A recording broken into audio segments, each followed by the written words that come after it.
ഞാൻ പ്രശാന്ത് മലവയിലേക്ക് കൂടി പോയി വരാം. പ്രശാന്ത് മലവയിൽ CPM-ന്റെ ഒരു വേർഷൻ, സർക്കാരിന്റെ വേർഷൻ എന്ന് പറയുന്നത് ഈ ദുരന്ത നിവാരണ നിധിയിലുള്ള പണം എന്ന് പറയുന്നത് കേരളത്തിന്റെ മൊത്തം ദുരന്തങ്ങൾക്ക് ഉപയോഗിക്കേണ്ട പണമാണ്. ശരാശരി 700 കോടി രൂപ ഒരു വർഷം വിവിധ അടിയന്തര ആവശ്യങ്ങൾക്ക് വേണ്ടി, അത്യാഹിതങ്ങൾക്ക് വേണ്ടി ഉപയോഗിക്കേണ്ട ഫണ്ടിൽ നിന്നുള്ള പണം എടുത്ത് വയനാട്ടിൽ മാത്രം ഉപയോഗിക്കാൻ കഴിയില്ലല്ലോ. അപ്പോൾ സർക്കാർ 219 കോടി രൂപ ആദ്യം ആവശ്യപ്പെടുന്നു, അതിനോട് അനുകൂലമായ പ്രതികരണം ഉണ്ടാവുന്നില്ല. വിശദമായ മെമ്മോറണ്ടം നൽകാൻ പ്രധാനമന്ത്രി പറയുന്നു. പിന്നീട് നവംബർ 13-ാം തീയതി ഈ ഡിസാസ്റ്ററിൻ്റെ നീഡ് അസസ്മെൻറ്റിൻ്റെ റിപ്പോർട്ട് കൊടുക്കുന്നു. പക്ഷേ അപ്പോഴും നമുക്ക് പണം കിട്ടാത്ത സാഹചര്യം ഉണ്ടാവുന്നു. അപ്പോൾ കേന്ദ്രത്തിൻ്റെ ഭാഗത്തുനിന്നും ഒരു വീഴ്ചയും മൗനവും ഉണ്ടായിട്ടുണ്ട്.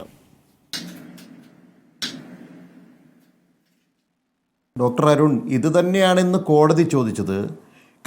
ഇപ്പം നിങ്ങൾ പറഞ്ഞു 700 കോടി കേരളത്തിൽ ഒരു വർഷം വേണമെന്ന്. അപ്പോൾ കഴിഞ്ഞ 2024 മാർച്ച് 31-ന് 394 കോടി രൂപ ബാക്കിയായത് എങ്ങനെയാണ് SDRF ഫണ്ടിൽ?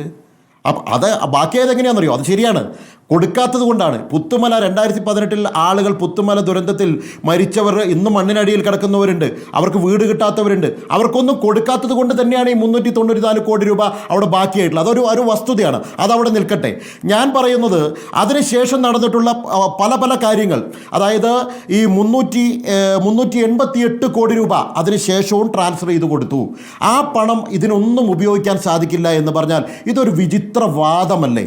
അതെങ്ങനെയാണ് അത് അംഗീകരിച്ചു കൊടുക്കാൻ സാധിക്കുക? അതിലൊരു 100 കോടി രൂപ പോലും എടുക്കാൻ സാധിക്കില്ല എന്ന് പറഞ്ഞാൽ അതെന്തൊരു വാദമാണ്? ഇതെവിടെ ഇത് തന്നെയാണ് കോടതി ചോദിച്ചിട്ടുള്ളത്. ഇത് നമ്മൾ ഇത്രയും കാലം 3-4 മാസമായിട്ട് ഇത് ഞങ്ങൾ ചോദിച്ചുകൊണ്ടിരിക്കുന്നുണ്ട്, ഇവിടുത്തെ ജനങ്ങൾ ചോദിച്ചുകൊണ്ടിരിക്കുന്നുണ്ട്. ഇന്ന് പക്ക കോടതി ചോദിച്ചപ്പോൾ ഉത്തരം മുട്ടിയിട്ട് പറയുകയാണ് ഞങ്ങൾക്ക് 2 ദിവസം സമയം വേണമെന്നു. കോടതി പറഞ്ഞു 2 ദിവസം വേണ്ട, നിങ്ങൾ 5 ദിവസം എടുത്തോ, കണക്കും കൊണ്ട് വന്നാൽ മതി ഇങ്ങോട്ട് എന്ന്.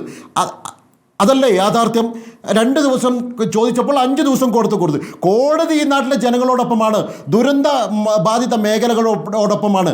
ഇനി അതൊക്കെ പോട്ടെ, ഡോക്ടർ അരുൺ KS അരുൺ പറഞ്ഞത് ഒരുപാട് മാനദണ്ഡങ്ങളുടെ നൂലാമാലയിൽ കുടുങ്ങിയതുകൊണ്ടാണ് ഞങ്ങൾക്ക് പണം കൊടുക്കാൻ സാധിക്കാത്തത്, ഞങ്ങൾക്ക് 700 കോടി കയ്യിൽ വെച്ചിട്ട് ഞങ്ങൾ കൊടുക്കാത്തത് എന്നാണ് പറയുന്നത്.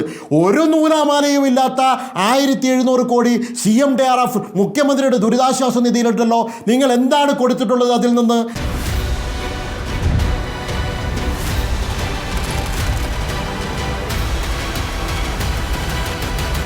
Debate with Dr. Arun Kumar.